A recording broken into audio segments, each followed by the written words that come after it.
గొప్ప తపస్సు జరుగుతోంది. ఈ జరుగుతున్నటువంటి కాలంలోనే పాపం ఆ మనస్సులో ఉండేటటువంటి కామక్రోధాదుల్ని ఇంకా జయించలేకపోయాడేమో. తప ఉగ్రం దురాధర్షం తేపే మూల ఫలాశన, మూలాల్ని ఫలాల్ని తింటూ మహోగ్రమైన తపస్సు చేస్తున్నాడు. అదే సమయంలో ఏతస్మిన్నేవ కాలేతో అయోధ్యాధిపతి నృప అంబరీష ఇతి ఖ్యాతో యష్టుం నపుమచక్రమే. ఆయన అదే కాలంలో అయోధ్యానగరాన్ని అంబరీషుడనేటటువంటి రాజుగారు పరిపాలిస్తున్నాడు. ఆయన అశ్వమేధయాగం చేశాడు. అశ్వమేధయాగం చేసి గుర్రాన్ని వదిలేడు. ఆ గుర్రాన్ని ఇంద్రుడు ఎత్తుకుపోయాడు. ఎత్తుకుపోతే అక్కడ యాగం చేయిస్తున్నటువంటి ఋత్విక్కులు అన్నారు, ఆ గుర్రం కనపడకపోతే వెనక్కి రాకపోతే యజమాని నశించిపోతాడు. అందుకని గుర్రానికి బదులుగా అప్పుడున్నటువంటి శాస్త్రాన్ని బట్టి అసలు అశ్వమేధయాగం కలియుగంలో లేదు, ఒక్క త్రేతాయుగంలోనే ఉంది. అందుకని ఆ యుగాల్లో ఉంది, ఇప్పుడు లేదు, కలియుగంలో మాత్రం లేదు. అందుకని అశ్వం లేదు కాబట్టి అశ్వంతో సమానంగా నువ్వు ఒక పశువుని తీసుకురావాలి. అక్కడ బలి ఇచ్చి ఆ అశ్వమేధయాగాన్ని పూర్తి చేయడం కోసమని గుర్రం యొక్క స్థానంలో పెట్టడానికి ఒక మనుష్యుణ్ణి తీసుకురమ్మన్నారు. అంటే అది కూడా ఎలా తీసుకురావాలి, ఎవరినో ఎత్తుకొచ్చేస్తే కుదరదు, సశాస్త్రీయంగా న్యాయంగా తీసుకురావాలి. అందుకని ఆయన అశ్వం స్థానంలో పశువుని తెచ్చుకోవడానికి అంబరీషుడు రథం ఎక్కి బయలుదేరాడు. అలా వెళ్ళగా సపుత్ర సహితం తాత సభార్యాం రఘునందన భృంగు తుంగే సహాసీన రుచీకం సందదర్శ. అక్కడ సందదర్శ అక్కడికి వెళ్ళేటప్పటికీ భృగుతుంగము అనేటటువంటి ఒక పెద్ద పర్వత శిఖరం మీద రుచీకుడు అనేటటువంటి ఒక ఋషి తన భార్యతోటి మగపిల్లలతోటి కూర్చునున్నాడు. అలా వెళ్ళిపోతున్నటువంటి అంబరీషుడు రథంలోంచి ఒక్కసారి చూశాడు. చూసి గబగబా ఆయన దగ్గరికి వెళ్ళాడు. వెళ్ళి, అయ్యా నాకు కోరికండి, నేను అయోధ్యానగరాన్ని పరిపాలిస్తున్నాను, నేను ఎప్పటి నుంచో యాగం చెయ్యాలనుకున్నాను. ఆ యాగం చేస్తుండగా యాగాశ్వాన్ని ఇంద్రుడు అపహరించాడు, యాగం ఆగిపోయింది. అందుకని ఆ యాగ పశువు నిమిత్తం నాకు ఒక పిల్లవాడు కావాలి. మీ దగ్గర చాలామంది మగపిల్లలు కనపడుతున్నారు, అందుకని నాకు ఒక్క మగపిల్లవాడిని ఇచ్చి నా యాగం పూర్తయ్యేటట్టుగా నన్ను అనుగ్రహించండి అన్నాడు. అంటే ఆయన అన్నాడు, ఒక చిత్రమైన మాట అన్నాడు రుచీకుడు, పెద్ద పిల్లవాడిని ఇవ్వడం కుదరదయ్యా అన్నాడు. ఎందుకని? తండ్రి పెద్ద కొడుకుని ఎట్టి పరిస్థితులలోనూ వేరొకరికి దత్తుడిగా ఇవ్వకూడదు. ఎందుకంటే అది ధర్మ సంతానం. పూర్వజన్మలలో చేసుకున్న పుణ్యం ఏదైనా ఉంటే ఆ పుణ్యాన్ని మలచి పెద్ద కొడుకుగా ఇస్తారు దేవతలు. అందుకని పెద్ద కొడుకుని ఎట్టి పరిస్థితులలోనూ దత్తత ఇవ్వకూడదు. చిట్ట చివరి వాడిని అసలు దత్తత ఇవ్వకూడదు. శాస్త్రంలో ఏంటంటే చిట్ట చివరి వాడిని ఇస్తే ఐశ్వర్యం వెళ్ళిపోతుంది. అందుకని పెద్దవాడిని దత్తత ఇవ్వకూడదు. పెద్దవాడంటే శాస్త్రంలో తండ్రికి ప్రీతిటే, చిట్ట చివరి వాడంటే తల్లికి ప్రీతిటే. ఏమో అలా ఉంటుందేమో నాకు తెలియదు, కానీ మరి శాస్త్రం అలా మాట్లాడింది కాబట్టి అది నిజమై ఉండొచ్చు. అందుకని తండ్రి అన్నాడు, పెద్ద కుమారుణ్ణి ఇవ్వడం కుదరదయా అన్నాడు. ఆవిడంది, ఆయన భార్య అంది, చిన్న కుమారుణ్ణి ఇవ్వడం నాకు కుదరదు అంది. ఎందుకని? చిన్న కుమారుడు అంటే తల్లికి ప్రీతి కనుక. అంటే ఆ మధ్యలో ఉన్నవాడికి శునశ్చేపుడని ఆ మధ్యలో కుర్రాడు, అతనికి ఎక్కడ లేని బాధ వేసింది. ఆయన అన్నాడు, ఓహో పెద్ద కొడుకుని మా నాన్నగారు ఇవ్వరు, ఆఖరి వాడిని మా అమ్మ ఇవ్వదు అంటే వెళ్ళిపోవని ఎవరిని చెప్పినట్టు? నన్నే కదా అన్నట్టు. ప్రాయేణ హినరశ్రేష్ఠ జ్యేష్ఠ పితృషు వల్లభా మాతృణాంతు కనీయాంసం తస్మాద్రక్షే కనీయసం. ఎక్కడో కూర్చోబాబు. అందుకని ప్రాయేణ హినరశ్రేష్ఠ జ్యేష్ఠా పితృషు వల్లభా, పెద్దవాణ్ణి తండ్రి వదలడు, చిన్నవాణ్ణి తల్లి వదలదు. అంటే మధ్యలో వాడిని నన్ను వదిలేసినట్టే కదా, అందుకని నన్ను తీసుకెళ్ళిపోండి. వీళ్ళిద్దరికీ అక్కర్లేని వాడిని నేను ఎందుకు ఇక్కడ అంటే ఆయన ఏం చేశాడు, తప్పకుండా తీసుకెడతానని 1,00,000 ఆవుల్ని ఆ ఋషికి ఇచ్చి, అంటే ఋషి మాత్రం ఎందుకు ఇచ్చాడు మనం ఒకటి ఆలోచించాలి. ఆయనకి ధర్మం తెలుసు. రాజు భూమండలాన్నంతటినీ కాపాడేటటువంటి వాడు, మహాత్యాగం చేశాడు తండ్రి కూడా. ధర్మాన్ని తప్పకూడదు, రాజుని బ్రతికించుకోవాలి. రాజు బ్రతకాలంటే యాగం పూర్తవ్వాలి. అందుకని ఔదార్యంతో తన కొడుకుని ఇచ్చేయడానికి ఒప్పుకున్నాడు. అంతేకాని చేతకాకో ప్రేమలేకో కొడుకునిచ్చినవాడు కాడు రుచీకుడు కూడా. అందుకని మధ్య కొడుకుని ఇచ్చేశారు. ఆయన్ని తీసుకెళ్లి రథం మీద కూర్చోబెట్టుకుని అంబరీషుడు వెళ్ళిపోతున్నాడు. వెళ్ళిపోతూ ఒక మిట్ట మధ్యాహ్నం వేళ ఒక చోట కూర్చుని అంబరీషుడు విశ్రాంతి తీసుకుంటున్నాడు. పాపం ఈ పిల్లవాడు రథం దిగి అటు ఇటు తిరుగుతున్నాడు. ఇంకా నన్ను ఎలాగో చంపేస్తారు, తీసుకెళ్లి యూపస్తంభానికి కట్టేస్తారని తిరుగుతుంటే, అలా తిరుగుతుంటే అక్కడ ఆశ్రమం కనపడింది. ఎవరిది ఈ ఆశ్రమం అని అడిగాడు. అంటే అది విశ్వామిత్రుడి ఆశ్రమం అన్నారు. విశ్వామిత్రుడు మేనమామ అవుతాడు. పరిగెత్తుకుంటూ వెళ్ళి ఆ విశ్వామిత్రుడు ఒళ్ళో పడిపోయి ఆయన కాళ్ళు పట్టుకుని, నువ్వు నాకు తండ్రి లాంటి వాడివి, పెద్దవాణ్ణి మా నాన్న ఇవ్వనన్నాడు. ఆఖరి వాడిని మా అమ్మ ఇవ్వనంది. మధ్యలో పుట్టిన పాపానికి నన్ను ఇచ్చేశారు యజ్ఞ పశువుగా. నన్ను తీసుకెళ్ళిపోతున్నాడు అంబరీషుడు. నేను దీర్ఘాయుర్దాయం బతికి తపస్సు చేసి స్వర్గాన్ని పొందాలని నాకు కోరిక ఉంది. నాకు యాగ పశువుగా వెళ్ళిపోవాలని కోరిక మనస్సులో లేదు. అందుచేత మహానుభావ నువ్వు నన్ను రక్షించవలసింది అన్నాడు. అంటే విశ్వామిత్రుడు అభయం అన్నాడు. ఇది నేను రక్షిస్తాను, నువ్వేం బెంగపెట్టుకోకన్నాడు. అని ఎలా రక్షించాలి? అందుకని తన కొడుకుల్ని పిలిచాడు. అబ్బాయి, తండ్రి మాట విని తండ్రి చెప్పినటువంటి పని చేసినవాడు కదా కొడుకు అంటే. చూశారా పాపం ఈ శునశ్శేపుడు ఎలా ఏడుస్తున్నాడో. వాడికి యజ్ఞ పశువుగా వెళ్ళడం ఇష్టం లేదురా. అందుకని మీరు తండ్రి మాట విని మీలో ఎవరో ఒకడు వెళ్ళండ్రా అన్నాడు. వాళ్ళు అన్నారు, ఓ వెర్రి నవ్వోటి నవ్వి, చాలా గొప్ప న్యాయం చెప్పేవులే నాన్న. కథమాత్మసుతాం హిత్వా త్రాయసేమ్యసుతం విభో అకార్యమివ పశ్యామ స్వమాంసమివ భోజనే. నీ కొడుకుల్నేమో యాగపశువుగా పంపిస్తావా, ఇంకోడు కొడుకుని రక్షిస్తావా? ఇదే కుక్క మాంసం తిన్నట్టు లేదా నాన్న నువ్వు చెప్పిన ధర్మం అన్నాడు. అనేటప్పటికీ ఎక్కడ లేని కోపం వచ్చేసింది విశ్వామిత్రుడికి. ఒరే, నేను వెళ్ళమంటే వెళ్ళకపోగా కుక్క మాంసం తిన్నట్టుగా ఉంది, నేను చెప్పిన న్యాయం అంటారా మీరు? ఆ మాట అన్నారు కాబట్టి శ్వమాంస భోజన సర్వే వశిష్ఠా యువజాతిషు పూర్ణం వర్ష సహస్రం తు పృథివ్యామనువత్సదా. వశిష్ఠుడి జాతిలో పుట్టండి రా అన్నాడు. వశిష్ఠుడికి జాతి ఉందా అంటే వశిష్ఠ అంటే వశిష్ఠుడి కుమారుల్లాగా మీరు వశిష్ఠుడు కుమారుల్లో అయిపోండి అన్నాడు. అంటే ఇప్పటికీ కడుపులో మంట ఉండిపోయింది. ఏమిటి? వాళ్ళని కుక్క మాంసం తినమని చెప్పించాడు, అందుకని మీరు అలా ఉండన్నాడు. వశిష్ఠుడు కొడుకుల్ని ఎలా కుక్క మాంసం తినమని చెప్పించానో అలా మిమ్మల్ని చెప్పిస్తున్నాను. శ్వమాంసమివపస్వామ, మీ అందరూ కూడా శ్వమాంస భోజనా సర్వే వాసిష్ఠామివ జాతిషు పూర్ణం వర్ష సహస్రంతు పృథివ్యామనువత్సదా. ఈ భూమండలం మీద 1000 సంవత్సరాలు బతకండి కుక్క మాంసం తింటూ అన్నాడు. అమ్మబాబో, ఇది ఎక్కడ తండ్రిరా అని వాళ్ళు అనుకునే లోపల పాపం కుక్క మాంసం తినేవాళ్ళు అయిపోయారు. వికృతాశ్చ విరూపాశ్చ, వికృతమైన విరూపమైన రూపాలతో వాళ్ళు కుక్క మాంసం తినడానికి వెళ్ళిపోయారు. వెళ్ళిపోయిన తర్వాత ఇక్కడ వీడిని చూశాడు, ఈ కుర్రాన్ని. ఇప్పుడు శునశ్శేపుణ్ణి రక్షించడం ఎలా? కుర్రాన్ని దగ్గరికి పిలిచాడు. ఒరే, నువ్వేం బెంగ పెట్టుకోకు. ఇదేమిటి మామయ్యేమో వాళ్ళందరినీ చెప్పించేశాడు, ఇప్పుడు నన్ను ఎలా రక్షిస్తాడు అనుకుంటున్నావేమో. నీకేం బెంగలేదు, నేనున్నాను. పవిత్ర పాశైరాసక్తో రక్తమాల్యానులేపన వైష్ణవం యూపమాసాద్య వాగ్భిరగ్ని ముదాహర. ఎందుకు వచ్చిందంటారు ఈ కోపం? ఈ కోపం రావడానికి కడుపులో మంట ఒకటి ఉంది. ఏమిటి? వశిష్ఠుడు కొడుకుల్ని ఎంత గొప్పగా పెంచాడో, ఆ త్రిశంకు వచ్చి యాగం చేయించమంటే కొడుకులు ఒప్పుకోలేదు. మా నాన్న చెయ్యని పని మేము ఎలా చేస్తామన్నారు. ఎంత మంచి కొడుకులు రా వశిష్ఠుడు కానీ కడుపులో ఉండిపోయింది. తన కొడుకులు అలా మాట విన్నారనిపించుకోవాలి. అందుకని ఒరే మీరు వెళ్ళండి రా అన్నారు. వశిష్ఠుడు కొడుకుల్లా వీళ్ళు అనకపోగా, ఇదేంటి నాన్న కుక్క మాంసం తిన్నట్టుంది నువ్వు చెప్పింది అన్నారు. అందులోంచి వశిష్ఠుడు కొడుకుల్లా నా కొడుకులు మాట వినలేదంటుంది లే బ్రోకం అని శ్వమాంసనియుతాహార, పొండి మీరు కుక్క మాంసం తినండి అన్నాడు. పోయింది తపస్సు. మళ్ళీ చేసిన తపస్సు కాస్త మళ్ళీ పోయింది. ఎందుకని శాపం ఇచ్చేశాడు. ఇచ్చేసి పవిత్ర పాశైరాసక్తో రక్తమాల్యానులేపన వైష్ణవం యూపమాసాద్య వాగ్భిరగ్ని ఉదాహర. నువ్వేం బెంగ పెట్టుకోకురా శునశ్శేపుడా, నిన్ను తీసుకెళ్ళి యూపస్తంభానికి కడతారు. కట్టినప్పుడు అది వైష్ణవ యాగం. ఆ యూపస్తంభానికి కట్టినప్పుడు నీకు 2 మంత్రాలు చెప్తాను. అందరూ నీకు ఎర్రటి వస్త్రాలు కట్టి నీకు ఒంటి నిండా రక్తచందనం రాసేసి ఈ మంత్రాలు చదువుతుంటారు. నువ్వేం భయపడకు. భయపడకుండా మనస్సులో నువ్వు ఆ 2 మంత్రాలు బాగా మననం చేయి. మననం చేస్తే దేవేంద్రుడు ప్రీతి చెందుతాడు ఆ మంత్రాలకి. సామాన్యుడు కాదండి విశ్వామిత్రుడు, ఎన్ని తెలుసో చూడండి ఆయనకి.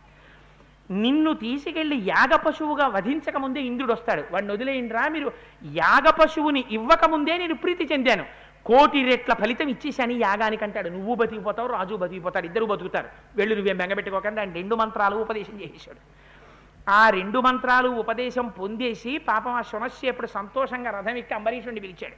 అప్పటి వరకు వాడు ఎక్కరా రథం అంటే ఏడుస్తున్నాడు, తీసుకెళ్ళిపోతున్నారు. ఇప్పుడు వాడు రథం ఎక్కి ఎంతసేపు కూర్చుంటే అలాగా రా తొందరగా పోదాం యాగానికి అన్నాడు. అంబరీషుడు ఆశ్చర్యపడి, ఇదేడు ఇప్పుడు రథం ఎక్కి తీసుకుపో అంటాడు ఏమిటండి. ఫోన్లే కుర్రాడు ఉత్సాహంగా ఉన్నప్పుడే మనం యాగం పూర్తి చేసేద్దామని పాపం గబగబా వెళ్ళిపోయాడు. యూపస్తంభానికి కట్టేశారు. కట్టేసి యాగం చేస్తున్నారు.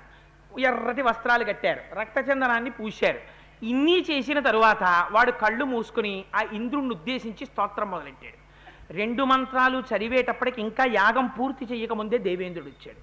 ఈ పిల్లవాడు చేసినటువంటి మంత్రముల చేత ప్రీతి పొందాను, అందుకని యాగ పశువుని మీరు ఇవ్వక్కర్లేదు, ఇవ్వకుండానే 1,000,000 రెట్ల ఫలితాన్ని ఈ యాగానికి మీకు ఇచ్చేస్తున్నాను, అందుకని మీ అందరూ ఆ యాగ ఫలితాన్ని పుచ్చేసుకోండి అని చెప్పి దీర్ఘమాయుస్తథ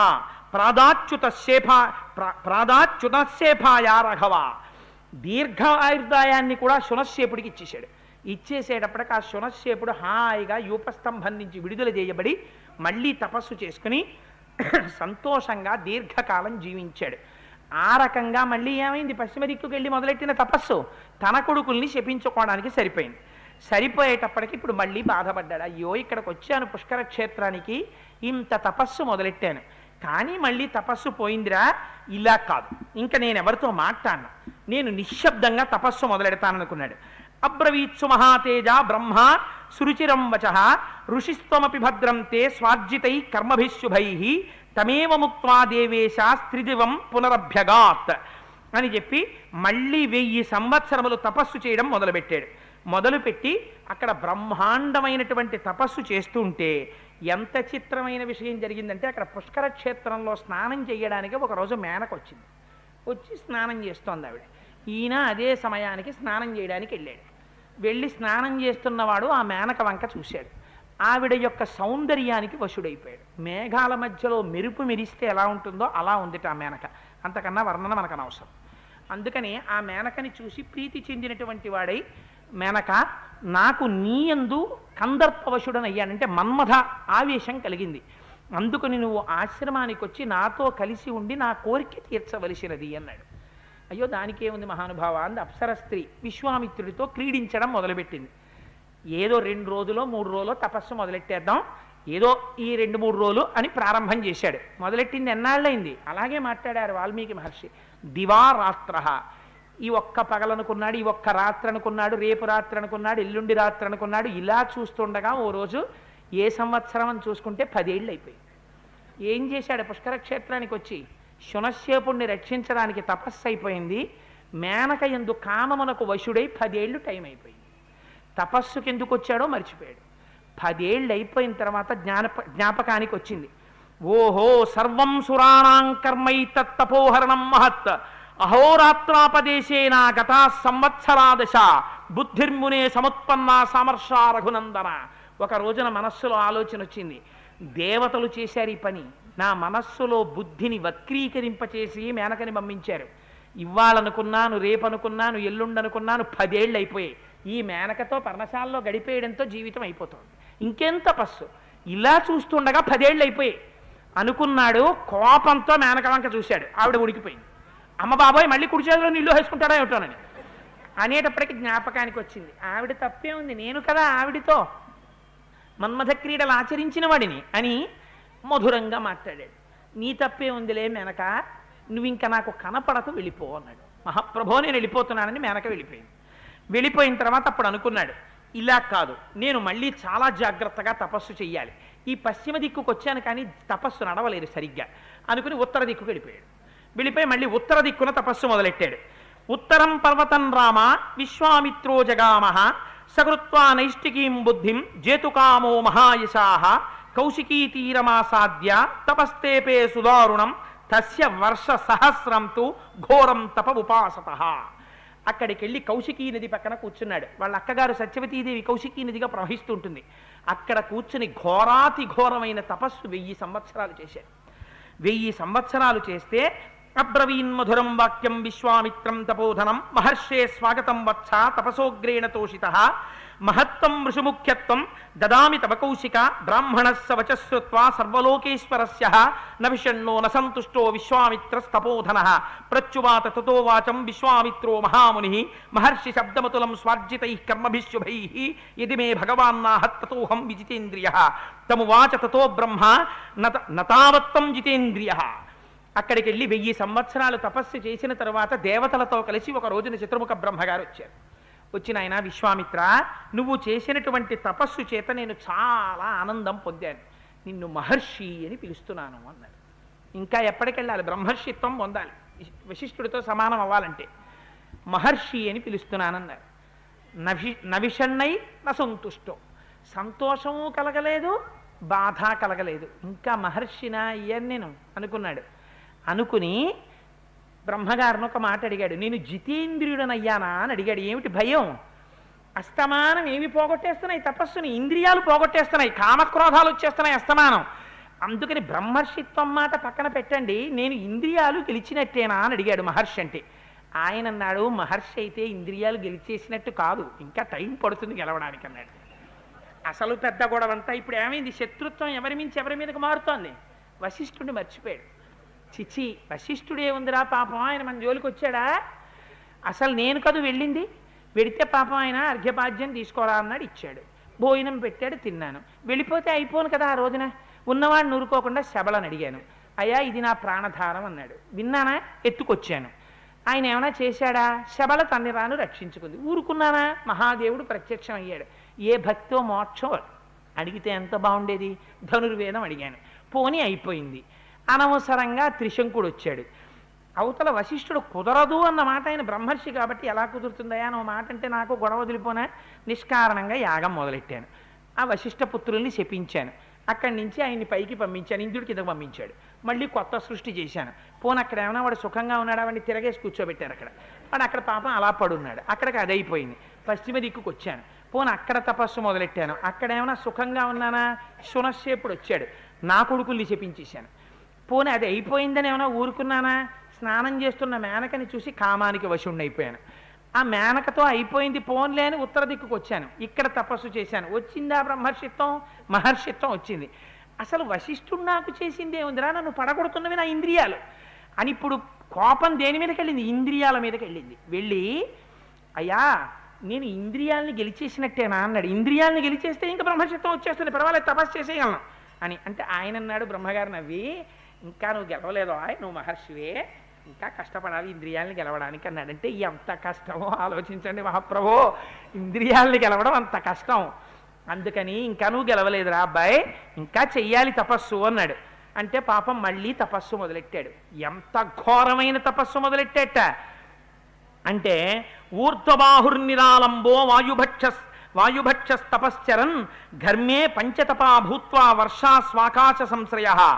ఎంత ఘోరమైన తపస్సు అంటే, పంచాగ్నిహోత్రంలో నిలబడేవాడు. గ్రీష్మ ఋతువులో 4 పెట్టల అగ్నిహోత్రాన్ని పెట్టుకుని సూర్యుడి వంక చూస్తూ చేతులెత్తి నిలబడేవాడు. శిశిరకాలం వస్తే ఈ నడుం వరకు నీళ్లల్లో నిలబడిపోయి తపస్సు చేసేవాడు. ఏ ఋతువునందు శరీరమునకు ఏది ఖేదం కనిపిస్తుందో దానిలోకి ప్రవేశించి తపస్సు చేయడం మొదలెట్టాడు. అంత ఘోరాతి ఘోరమైన తపస్సు మొదలుపెట్టాడు. మొదలు పెడితే ఆ తపస్సుని దేవేంద్రుడు చూశాడు. అమ్మ బాబోయ్, సామాన్యమైన తపస్సు కాదు, మహోగ్రమైన తపస్సు చేసేస్తున్నాడు.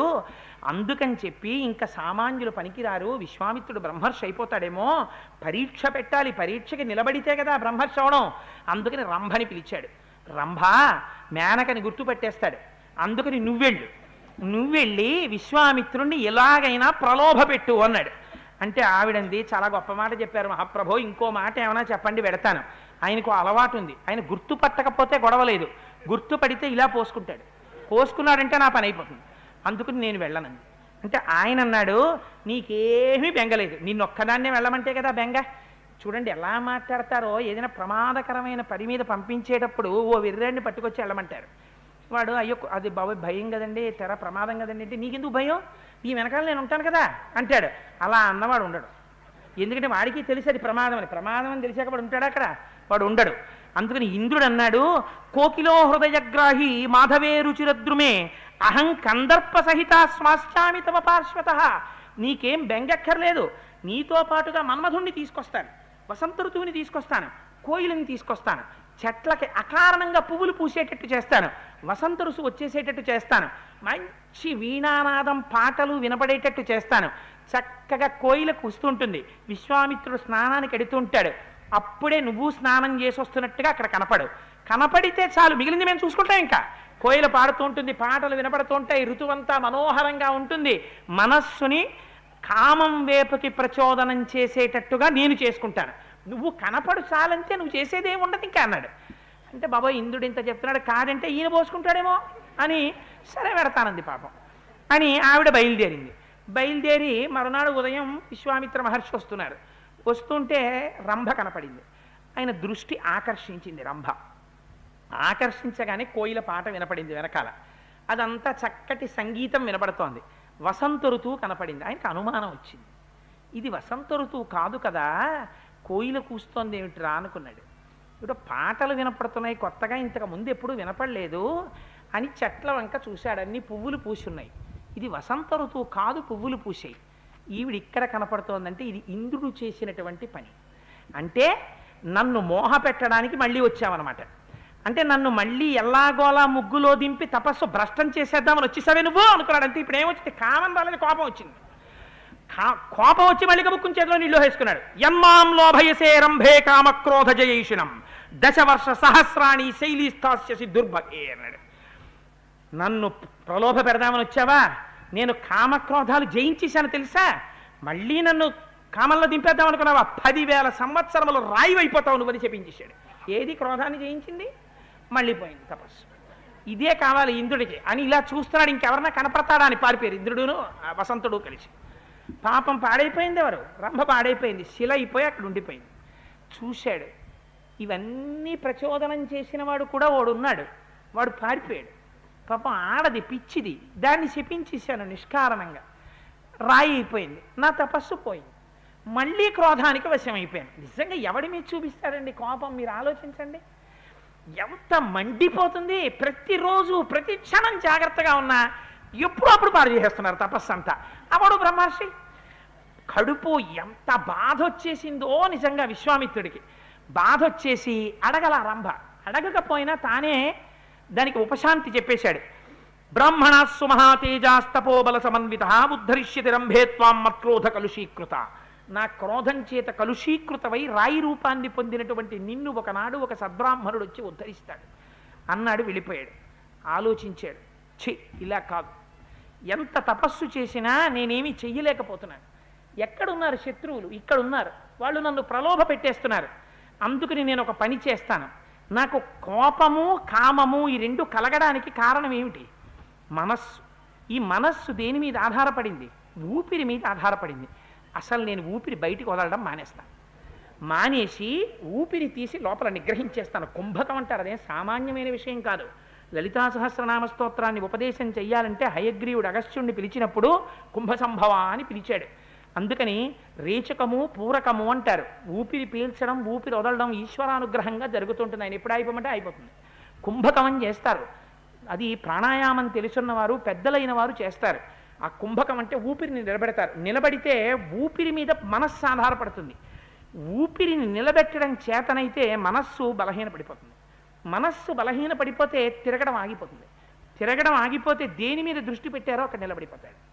నిలబడిపోతే మనస్సు ఉంటే కదా కామం క్రోధం. మనస్సే లేనప్పుడు ఇంకా కామక్రోధాదులు ఎక్కడుంటాయి? ఉండవు. అందుకని నిగ్రహించేస్తానన్నాడు. కుంభకం చేసేస్తాను. చేసేసి మనస్సు లేకుండా అయిపోతాను. 1000 ఏళ్ళు అలాగే కూర్చుంటాను. ఈ శరీరం అప్పుడప్పుడు కోరికలు కోరుతోంది. ఎందుకు కోరుతోంది? దీనికి కొంచెం దృఢత్వం ఉండబట్టి. శరీరం ఉంటుంది కానీ ఇది కాస్తం అయిపోతుంది. అంటే ఓ పుల్ల ఎలా ఉంటుందో అలా అయిపోతుంది. ఇంకా దీన్ని అలా చేస్తాను కానీ ప్రాణాలు నిలబడతాయి, తపస్సులో ఉంటాను కాబట్టి. అందుకని కుంభకం చేస్తానన్నాడు అని కుంభకం మొదలుపెట్టాడు. ఎక్కడ మొదలుపెట్టాట? మహానుభావుడు మళ్ళీ ఆ ఉత్తర దిక్కును వదిలిపెట్టేశాడు. చిచి ఇక్కడ కాదన్నాడు. ఇంకో దిక్కు వెళ్ళిపోతానని మళ్ళీ తూర్పు దిక్కుకు వెళ్ళిపోయాడు. ఎంత తిరుగుతున్నాడు ఇంద్రియాలను నిగ్రహించడానికి? హిమాలయ పర్వతాల మీద మొదలెట్టాడు. దక్షిణ దిక్కుకు వచ్చాడు, పశ్చిమ దిక్కుకు వచ్చాడు, ఉత్తర దిక్కుకు వచ్చాడు, తూర్పు దిక్కుకు వచ్చాడు. భూమండలం చుట్టూ తిరిగేశాడు. ఇప్పుడు తిరిగేసి తూర్పు దిక్కుకు వచ్చాడు. వచ్చి అధహైమవతీన్ రామ దిశం తత్వా మహాముని దిశం త్యక్వా మహాముని పూర్వం దిశమనుప్రాప్త తపస్తేపే సుదారుణం. అక్కడికొచ్చి బ్రహ్మాండమైనటువంటి తపస్సు మొదలెట్టాడు. నేను నోరు విప్పితే కదా కామానికి కానీ క్రోధానికి కానీ లొంగుతున్నాను. మనస్సు ఉంటే కదా నోరు విప్పి మాట్లాడడం. అందుకని నేను ఇవాళ నుంచి ఒక వ్రతం స్వీకరిస్తాను. అసలు నేను అందుకే మన వాళ్ళు పూర్వం మౌనము అని ఒకటి పెట్టేవారు. కొంతకాలం ఏం చేసేవారంటే పెద్దవాళ్ళు, ఇప్పుడంటే మానేశారు కానీ అందరూ కొంతకాలం ప్రయత్నపూర్వకంగా ఒకరోజు మౌనవ్రతం అని చెప్పి మౌనంగా ఉండేవారు. ఇప్పుడు నేను కొన్ని ఇళ్లల్లో చూశాను, ఇప్పటికీ ఉంది మౌనం. కానీ మౌనం నాడు పుస్తకాలు నిండిపోతుంటాయి. ఓ పెన్ను పుస్తకం పట్టుకుని ఇంకా మౌనం కదా, అందుకని అక్కర్లేనివన్నీ ఫోన్ వస్తే ఎత్తి అని విని, ఓహో ఈవిడ మౌనంలా ఉందని అవతల వాడికి తెలిసేలా అన్నీ రాసి అవన్నీ రికార్డింగ్. ఎందుకు ఆ మౌనం? ఇంకా మౌనం అంటే నువ్వు దేని గురించి పట్టించుకోకుండా ఉండి రియాక్షన్ ఆగడం. When there is an action there will be reaction. అసలు యాక్షన్ రిసీవింగ్ టెండెన్సీని ఆఫ్ చేసుకోవడం. అవతల వాడి నుంచి నువ్వేం పొందవు. పొందకపోతే రియాక్షన్ ఉండదు. రియాక్షన్ ఉండదు కాబట్టి మాట ఉండదు. అందుకని మౌనం. ఎక్కడికి వెళ్ళిపోతుంది మనస్సు? ఈశ్వరుడు గురించే ఆలోచన చేస్తూ ఉండడం. అందుకని ప్రయత్నపూర్వక మౌనం చేసేవారు. అందుకని అలా నేను మౌనంలో ఉంటానన్నాడు. అని పూర్ణే వర్ష సహస్రేతు కాష్టభూతం మహాముని, 1000 సంవత్సరములు అలా మౌనం పాటిస్తే అలా కుంభకం చేసి ఉండిపోయేట మహానుభావుడు. 1000 ఏళ్ళు ఎంత గొప్ప తపస్సో చూడండి. ఎలా కుంభకం చేశాడో అలాగే 1000 ఏళ్ళు కూర్చుంటే శరీరం కాష్టం అయిపోయింది. ఒక కర్ర ఎలా ఉంటుందో అలా అయిపోయింది. అయిపోయిన తర్వాత 1000 సంవత్సరముల తర్వాత ఇంత కబళం తిందామని లేచొచ్చి అన్నాన్ని తినబోతున్నాడు. ఎందుకని? శరీరం కాష్టం అయిపోయింది. ఆ అన్నం ఒక్కటే తింటాడు. ఆ అన్నం తినేసి మళ్ళీ కూర్చుంటాడు తపస్సులో అని వచ్చి ఆ అన్న కబళాన్ని తినబోతున్నాడు. ఇంద్రుడు బ్రాహ్మణ రూపంలో వచ్చాడు. వచ్చి ఇలా తీసి నోట పెట్టబోతున్నాడు. అయ్యా చాలా ఆకలిగా ఉందండి, నాకు పెడతారా అన్నం అన్నాడు. చూశాడు, ఒక్కసారి గ్రహించాడు. వచ్చినవాడు ఇంద్రుడు వచ్చాడు, బ్రాహ్మణ రూపంలో వచ్చాడు. ఆ ఒక్క కబళం తినకుండా చెయ్యడానికి వచ్చాడని గ్రహించాడు. పూర్వం అయితే గభాలన ఇలా పోసుకునేవాడు. ఇప్పుడు జ్ఞాపకానికి వచ్చింది, నేను తింటే ఏమిటి, ఇంద్రుడు తింటే ఏమిటి, వాడు నా తపస్సుని భగ్నం చేయడం ఏమిటి, నా తపస్సు భగ్నం చెయ్యబడడం ఏమిటి? నేను ఈ కామానికి క్రోధానికి వశుడనైన వాడను కాను. నేను మౌనాన్ని ఆశ్రయించిన వాడిని. నేను ఆత్మస్వరూపుణ్ణి. నేను మళ్ళీ కుంభకంలోకి వెళ్ళిపోతాననుకున్నాడు. ఆ కబళం తీశాడు, ఇంద్రుడి చేతిలో పెట్టేశాడు. పెట్టేసి మళ్ళీ వెళ్ళాడు. తపస్సులో కూర్చుని కుంభకం చేసి మళ్ళీ ఊపిరి ఆపేశాడు. ఆపేసి కాష్టంగా నిలబడిపోయి మళ్ళీ తపస్సు మొదలెట్టాడు. మొదలెట్టేటప్పటికీ ఈ పై స్థానంలోంచి, బ్రహ్మస్థానంలోంచి ఆ తపోశక్తి పొగగా బయలుదేరి సమస్త లోకాల్ని కమ్మేసింది. కమ్మేస్తే సముద్రాలు కదలడం ఆగిపోయింది. వాయువు వీచడంలో కూడా వైక్లభ్యాన్ని పొందింది. సమస్త ప్రాణులు కూడా క్షోభిల్లిపోయాయి. దేవతలు ఋషులు అందరూ పరిగెత్తారు. ఇంకా ఈ స్థితిలో విశ్వామిత్రుణ్ణి ఎవరు కదపలేరు. అటువంటి స్థితికి వెళ్ళిపోయాడు. ఇంకా ఆ స్థితిలో శత్రువు లేడు, స్నేహితుడు లేడు, ఉన్నదొక్కటే. అంతటా పరబ్రహ్మమును మాత్రమే చూడగలిగినటువంటి స్థితికి వెళ్ళిపోయాడు. ఎందుకని? మనోలయం అయిపోయింది. ఆ మనోలయం అయిపోయిన తర్వాత ఉన్నదొక్కటే పదార్థం. అందుకని ఆ ఏకమేవా ద్వితీయం బ్రహ్మ ఆ స్థాయిలోకి వెళ్ళిపోయాడు. వెళ్ళిపోయిన తర్వాత ఋషులు వెళ్ళారు. మీరిప్పుడు ఆయన కోరిక తీర్చకపోతే, ఆయన దేని కొరకు కూర్చున్నాడో ఆ పేరుతో మీరు ఆయన్ని పిలవకపోతే లోకములన్నీ లయమైపోతాయి. అటువంటి ఘోరమైనటువంటి తపోధూమం వచ్చేస్తోంది శిరస్సులోంచి. రక్షించమని అడిగారు బ్రహ్మగారిని. దేవతలందరితో కలిసి చతుర్ముఖ బ్రహ్మగారు వచ్చారు. వచ్చి బ్రహ్మర్షే స్వాగతం తేస్తూ తపసోస్వ సుతోషితా బ్రహ్మణ్యం తపసోగ్రేణ ప్రాప్తవానసి కౌశిక అన్నారు. కౌశిక స్వాగతం నాయన బ్రహ్మర్షి అన్నారు. ఈ మాట చెవిన పడింది. ఎప్పటి నుంచి కోరికో, ఎన్ని కష్టాలు పడ్డాడో. బ్రహ్మర్షే స్వాగతం తేస్తూ తపసోస్వ సుతోషిత, సంతోషించానయ్యా. ఏమి తపస్సు చేశావయ్యా కౌశిక, నువ్వు బ్రహ్మర్షివయ్యావు, స్వాగతం రా అని పిలిచారు. దీర్ఘమాయుశ్చుతే బ్రహ్మన్ తదామి సమరుద్గణ స్వప్సి ప్రాప్నుహి భద్రంతే గౌచ్చ సౌమ్య యథాసుఖం. దేవతలందరితో కలిసి నిన్ను పిలుస్తున్నాను, నువ్వు బ్రహ్మర్షివయ్యావు, నీకు సమస్తమైనటువంటి కోరికలు ఈడేరుతాయి. ఇంకా ఇవాళ నుంచి నిన్ను బ్రహ్మర్షిగానే లోకం గుర్తిస్తుంది. నాయన నువ్వు ఇంకా ఎలా కోరుకుంటే అలా చరించవచ్చు అని నువ్వు హాయిగా వెళ్ళిరా అన్నారు. అన్న తర్వాత దీర్ఘాయుష్మంతుడవై జీవిస్తావన్నారు. ఆయన అన్నాడు, మీరు వెళ్ళిపోదురు కానీ ఒక్కసారి అలా ఆగండి అన్నాడు. బ్రహ్మగారు దేవతలు అందరూ ఆగారు. బ్రహ్మణ్యం జనిమే ప్రాప్తం దీర్ఘమాయుస్తథైవచ ఓంకారశ్చ వషత్కారో వేదాశ్చ వరయంతు మాం. నేనే బ్రహ్మర్షినైన మాట నిజమైతే నాకు ఓంకారము వషత్కారము భాషించాలి. వాటంతటవి ఏమవుతుంది? ఓంకారము వషత్కారము భాషిస్తే తాను ఒకరికి వేదం చెప్పడానికి అర్హత వస్తుంది, తాను కూర్చుని యజ్ఞం చేయించడానికి అర్హత వస్తుంది. ఇంతకుముందు తాను రాజర్షిని, తను యాగం చేస్తే దేవతలు వచ్చి హవిస్సులు పుచ్చుకోవాలి. అందుకని ఇప్పుడు నేను యాగం చేయించాలి, యాగం చెయ్యగలగాలి, నేను వేదాన్ని వేరొకరికి ఉపదేశం చెయ్యాలి, అటువంటి అదృష్టం నాకు కలగాలి. అలా అయితేనే బ్రహ్మణ్యాన్ని, ఆ దీర్ఘాయువుని నేను తీసుకుంటాను. దానితో పాటుగా నాకొక్క కోరిక ఉండిపోయింది జీవితంలో. ఇన్నాళ్ళు ఏమిటి కోరిక? వశిష్ఠ మహర్షిని గెలవాలి, వశిష్ఠ మహర్షిని పడగొట్టాలి. ఇప్పుడు బ్రహ్మర్షి అయిపోయిన తర్వాత కోరిక ఏమైపోయిందో తెలుసా? ఇప్పుడు వశిష్ఠుణ్ణి కోపగించాలి, వశిష్ఠుణ్ణి ఏదో చెయ్యాలని కోరిక లేదు. ఇప్పుడు ఎక్కడుంది? కామక్రోధాదులు లేవు. కామము క్రోధము లేనప్పుడు శత్రువు ఎక్కడుంటాడు ప్రపంచంలో? అందుకని ఇప్పుడు నాకు ఏ కోరిక లేదు, కానీ ఒక్క కోరిక ఉంది. ఇంత తపస్సు చేశాను కదా, ఏ మహానుభావుడు నేను ఈ బ్రహ్మర్షి అవ్వడానికి ఏ కోపంతో మొదలెట్టినా ఆయన కారకుడు. ఆయన మీద కోప్పడితే కోప్పడ్డాను, కానీ ఆయన అనుగ్రహం వల్ల నేను ఇవాళ బ్రహ్మర్షిని అవ్వగలిగాను. అందుకని ఆ వశిష్ఠుడు వచ్చి నన్ను బ్రహ్మర్షి అని పిలిస్తే పొంగిపోతాను. అందుకని ఒక్కసారి నన్ను వశిష్ఠుడితో బ్రహ్మర్షి అని పిలిపించరా అని అడిగాడు.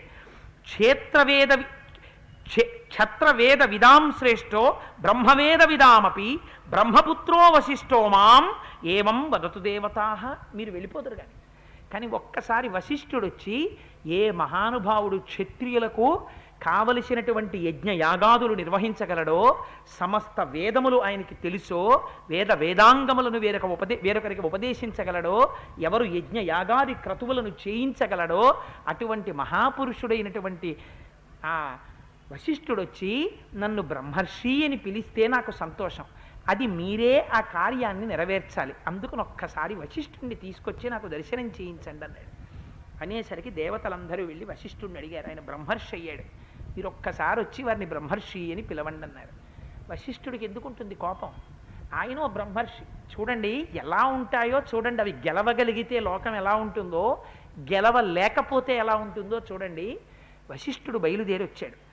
బయలుదేరి వచ్చి బ్రహ్మర్షి విశ్వామిత్ర పిలిచాడు. పిలిస్తే పొంగిపోయినటువంటి విశ్వామిత్రుడు ఏం చేశాడో తెలుసా అండి? పూజయామాస బ్రహ్మర్షిం వశిష్ఠం జపతాంబరం కృతకామో మహీం సర్వా చచార తపసి స్థిత. ఆ వశిష్ఠుడి దగ్గరికి వెళ్ళి ఆయన కాళ్ళు కడిగి ఆయనకి పూజ చేశాట. వశిష్ఠుడికి ఏ వశిష్ఠుడి మీద కోపంతో ప్రారంభం చేశాడో ఆ వశిష్ఠుడికి పూజ చెయ్యడంతో విశ్వామిత్రుడు బ్రహ్మర్షి అయిపోయాడు. అలా ఇంత తపస్సు చేశాడయా నీ గురువు విశ్వామిత్రుడు. ఇంత చేస్తే మహానుభావుడు బ్రహ్మర్షి అయ్యాడు. ఆయన బ్రహ్మర్షిత్వం పొందడానికి, కామక్రోధాదుల్ని గెలవడానికి ఎన్ని వేల సంవత్సరాలు తపస్సు చేశాడో, ఎన్నిసార్లు వైక్లభ్యాలు పొందాడో, ఎంత పట్టుదల పట్టాడో, ఎంత కష్టపడ్డాడో. ఇదయా నీ గురువు చరిత్ర. అటువంటి మహానుభావుణ్ణి గురువుగా పొందావు రామా. పొంది అటువంటి వాడి చేత రక్షింపబడ్డావు, అటువంటి వాడి చేత ఉపదేశం పొందావు. ఇంకా నీకు ఎదురేముంది లోకంలో? నువ్వు ధన్యాత్ముడవి రామా ఇటువంటి గురువుని పొంది అన్నారు. గురువు యొక్క వైభవాన్ని చెప్పింది బాలకాండ. చెప్తే పొంగిపోయాట రామచంద్రమూర్తి. ఉన్న వాళ్ళందరూ, సదస్యులందరూ, యాగంలో ఉన్న వాళ్ళందరూ లేచి నిలబడ్డారట. ఇప్పటి వరకు విశ్వామిత్రుడు ఒకలా అర్థం అవుతాడు లోకానికి, ఇప్పుడు విశ్వామిత్రుడు ఒకలా అర్థం అయ్యాడు. ఆయన బ్రహ్మర్షి. ఆయనకి శపించడం తెలియదు, లోక కళ్యాణం కోరుకునేవాడు. ఆయన ఒక దీపస్తంభం లాంటివాడు, ఆయన మంగళతోరణం లాంటివాడు లోకానికి. ఇంతమంది లేచి విశ్వామిత్రుడికి సాంజలిబంధకంగా నమస్కరించి ప్రణిపాతం చేశారట. చేసి, మహానుభావ, యజ్ఞం సఫలమైపోయిందనడానికి గుర్తు నువ్వు రావడమే. నువ్వు రావడం చేత ఈ భూమి పరవశించిపోయింది. నువ్వు వచ్చి కూర్చున్నంత మాత్రం చేత ఈ యాగం పరిపూర్ణమైపోయింది. మా అందరి బతుకులు శుభప్రదం అయిపోయాయి. విశ్వామిత్ర, నీ యొక్క దర్శనం చేత మేము కృతార్థులం అయిపోయాం. తండ్రి, రేపు సూర్యోదయం అయిన తరువాత ఒక్కసారి నాకు దర్శనాన్ని కటాక్షించు. సూర్యాస్తమయం అవుతోంది. మనం ఎవరం చెయ్యవలసినటువంటి కార్యంలో వాళ్ళం ప్రవేశించాలి. ఎందుకని? సూర్యాస్తమయం అవుతుంటే సంధ్యావందనం చెయ్యాలి. అందుకని ఇప్పటికి నేను బయలుదేరుతున్నాను. మీ యొక్క కార్యక్రమానికి ఇప్పుడు నేను ఇంకా అడ్డు తగలను అని సాంజలిబంధకంగా నమస్కరించి జనక మహారాజు గారు ఆ విశ్వామిత్ర వైభవాన్ని తలుచుకుంటూ, అక్కడ ఉన్న ఋషులు అందరూ, విశ్వామిత్రుడు వచ్చాడు, రేపు కూడా ఉంటాడు, మనం చూడొచ్చుట అని పొంగిపోతూ వాళ్ళందరూ బయలుదేరుతున్నారు. ఇప్పటి వరకు విశ్వామిత్రుణ్ణి చూసిన రాముడు తన గురువు వంక కొత్తగా చూస్తున్నాడు. ఆహాహా, ఏమి విశ్వామిత్రుడవయ్యా మహానుభావా, ఇన్నాళ్ళు చాలా బాగా అన్నీ చెప్పగలవనుకున్నాను. ఇంత కష్టపడ్డావా, ఇంత స్థితికి వెళ్ళావా, కానీ ఒక్కనాడు రామా నేనెవరో తెలుసా అని నువ్వు చెప్పలేదు. ఇది విశ్వామిత్రుడి గొప్పతనం. తనతో తీసుకెళ్ళినప్పుడు ఎప్పుడైనా రామా నేను ఎటువంటి వాడినో తెలుసా అని తన గురించి చెప్పుకోలేదు. శతానందుడు చెప్తే మౌనంగా ఊరుకున్నాడంతే. ఎంత గొప్పవాడవయ్యా స్వామి, నీ వంటి గురువు దొరకడం కదా నా అదృష్టం అని విశ్వామిత్ర వశిష్ఠాదుల చేత శిక్షింపబడిన బుద్ధి కలిగిన రామచంద్రమూర్తి మనకి దొరకడం మన అదృష్టం. అందుచేత ఆ విశ్వామిత్ర కథ చెప్తుంటేట రాముడు కూడా ఏది వినకుండా చెవులు రిక్కించి వింటాట. ఎందుకని తన గురువు కౌశికుడు ఆ పేరు చెప్పేటప్పటికి అలా వింటాట. సీతమ్మ తల్లి వింటుందట, మా ఆయన్ని గొప్ప భర్త దొరికాడనుకోండి, మంచి క్యారెక్టర్ ఉన్న భర్త, భార్య ఎవరిని తలుచుకు నమస్కారం చేస్తుందో తెలుసా? నాకు ఇంత మంచి లక్షణాలు రావడానికి నాకు ఎంత గొప్పగా ఉంటుందో తెలుసా, మా ఆయన ఇంత మంచివారని అంటుంది భార్య ఒకప్పుడు. నీ మోహం, ఈ మంచితనం నాకు ఎక్కడి నుంచి వచ్చిందో తెలుసా? నేను అల్లరి చిల్లరగా తిరిగాను 10th క్లాస్ వరకు. ఇంటర్మీడియట్లో చదువుకోవడానికి మా అక్క బావగారి దగ్గరికి వెడితే మహాతల్లి మా అక్కే నాకు ప్రతిరోజు కూర్చోపెట్టి రోజు నాన్న ఇలా ఉండాలరా ఇలా ఉండాలరా అని మా అక్క నా జీవితాన్ని తీర్చిదిద్దింది. ఆ అక్కకి నేను వశుడను, ఆ అక్కకి నేను కృతజ్ఞుడను అని చెప్పుకుంటే తన భర్త యొక్క యశస్సుని తలుచుకున్నప్పుడల్లా వదిన గారికి నమస్కరించినటువంటి మరదల్లా తన భర్తని ఇంత గొప్పవాణ్ణి చేసిన విశ్వామిత్రుడి గురించి చెప్తుంటే సీతమ్మ ఇంత పొంగిపోయి వింటుందిట. ఆ విశ్వామిత్రుడి కదా మా ఆయన ఇంత ఏకపత్ని వ్రతుడు, ఇంత ధనుర్ధారి, ఇంత ధనుర్వేదం తెలుసున్నవాడయ్యాడు అని పొంగిపోతుందిట. మా అన్నయ్య ఇంత గొప్పవాడవడానికి ఆ విశ్వామిత్రుడు వశిష్ఠుడు కారణమని లక్ష్మణయ్య పొంగిపోతాట. వాళ్ళ ముగ్గురు పొంగిపోతే మనకందరికీ శ్రీరామ రక్ష. ఇంకేం కావాలి? అంత గొప్ప ఇతివృత్తాన్ని మనకి వాల్మీకి మహర్షి ఇచ్చి పౌర్ణమి నాటి అసుర సంధ్య వేళలో దేవాలయంలో కూర్చోపెట్టి వినేటటువంటి అదృష్టాన్ని స్వామి మనకి కటాక్షించారు. మనమేం చెయ్యగలం? రేపు 10:40 సీతారామ కళ్యాణం విశ్వామిత్ర కథ అయిన తర్వాత జరుగుతుంటే రేపు సాయంకాలం సీతారామ కళ్యాణం ప్రవచనం వింటే ఆ ధనస్సు పట్టుకోవడం, విశ్వామిత్రుడు తీసుకెళ్లడం, ధనుర్భంగం చేయించడం, నిజంగా సీతారామ కళ్యాణం ఎలా జరుగుతుందో, ఎంత అందంగా ఉంటుందో, ఎంత సంతోషించారో. సాయంకాలం వాచిక కళ్యాణం, పొద్దున్న మంత్రపూరిత కళ్యాణం. అందుకని అందరూ చక్కగా వచ్చే కళ్యాణాన్ని చూసి ఆనందాన్ని పొందండి.